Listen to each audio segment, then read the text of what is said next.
Masih bersama saya Adini, kembali kami sampaikan berita Padang hari ini.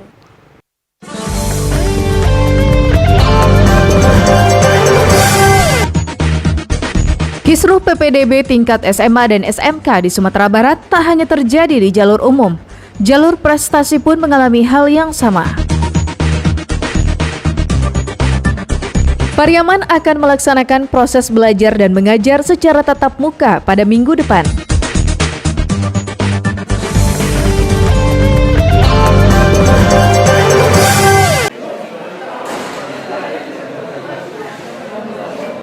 Orang tua calon siswa yang anaknya tidak diterima di SMA melalui jalur zonasi mencoba peruntungan melalui jalur prestasi.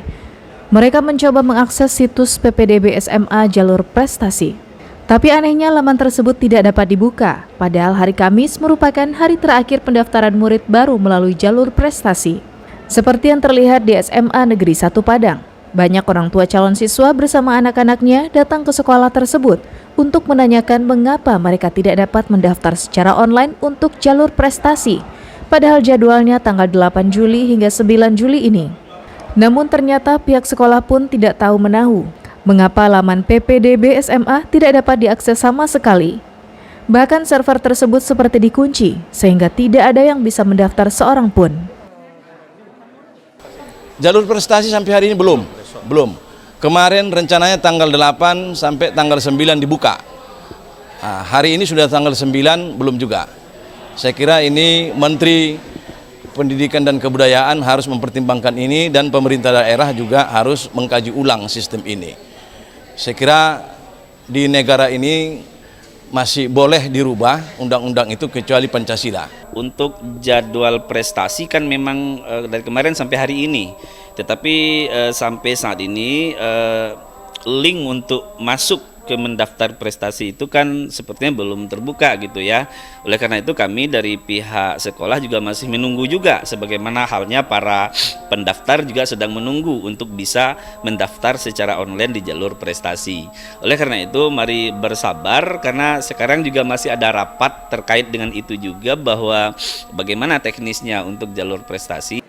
Pihak orang tua hanya berharap agar Dinas Pendidikan Sumatera Barat memperpanjang masa pendaftaran jalur prestasi karena kesengajaan panitia PPDB Sumatera Barat yang mengunci akses pendaftaran tersebut.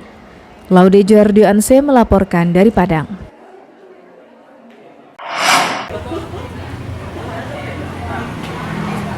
Senin pekan depan, Pariaman dan 6 daerah lainnya di Sumatera Barat akan memulai proses belajar mengajar secara tatap muka di sekolah-sekolah. Hal ini memungkinkan dilakukan karena pemerintah Sumatera Barat menetapkan Pariaman sebagai zona hijau. Namun demikian, Dinas Pendidikan setempat tetap memberlakukan protokol kesehatan dengan ketat.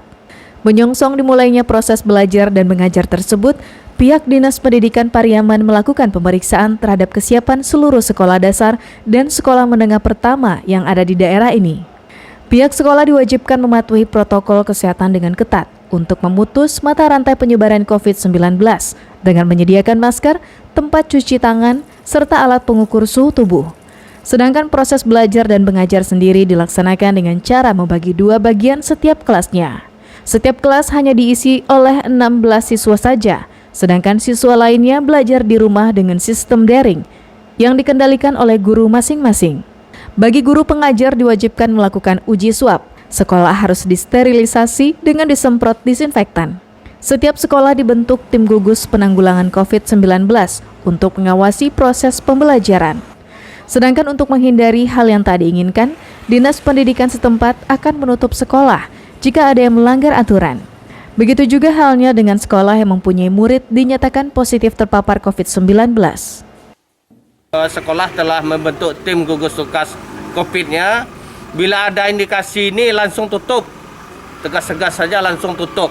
Kepala sekolah tidak perlu bertanya kepada kita, tidak perlu melihat kiri kanan, langsung eksekusi dan ambil tindakan tegas.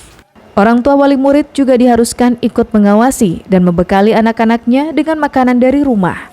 Karena anak-anak dilarang belanja di sekitar sekolah. Jam belajar pun dibatasi hanya 3 jam, mulai jam 7.30 sampai jam 10:15 menit. Egi Rafki melaporkan dari Pariaman.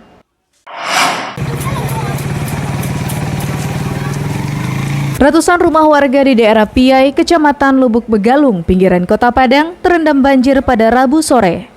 Ratusan rumah warga terancam banjir akibat meluapnya sebuah sungai kecil yang mengalir di daerah itu. Luapan air sungai ini meluber hingga ke jalan dan menggenangi rumah warga di Kampung Piai dengan ketinggian air mencapai 50 cm. Beberapa warga yang khawatir mengungsikan anggota keluarganya ke daerah yang lebih aman. Sebagian besar warga bersiaga di rumah masing-masing. Mereka mencoba membuat barikade agar air tak masuk ke dalam rumah. Banjir yang menggenangi daerah Piai ini selalu terjadi jika hujan turun dengan intensitas yang tinggi. Debit air di sungai kecil yang membelah Kampung Piai terlihat lebih tinggi dari biasanya. Namun 1 jam kemudian, sungai meluap dan akhirnya meluber menggenangi perkampungan Piai.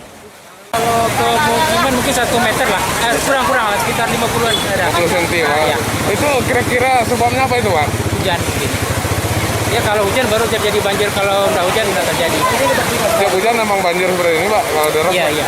Kalau hujannya terlalu deras mungkin atau terlalu lama bisa terjadi banjir. Untuk penantikan supaya bantaran sungai lebih diperhatikan alur sungai mungkin. Ya. Menurut warga, banjir yang menggenangi daerah Piai ini merupakan yang terparah sejak 10 tahun terakhir. Biasanya jika hujan deras, luapan sungai kecil di Kampung Piai ini hanya menggenangi jalan dan pekarangan rumah warga dengan ketinggian air 5 hingga 10 cm. Dari catatan BPBD Kota Padang, akibat hujan deras yang mengguyur sepanjang hari Rabu, setidaknya 7 kecamatan dan puluhan kelurahan terendam banjir.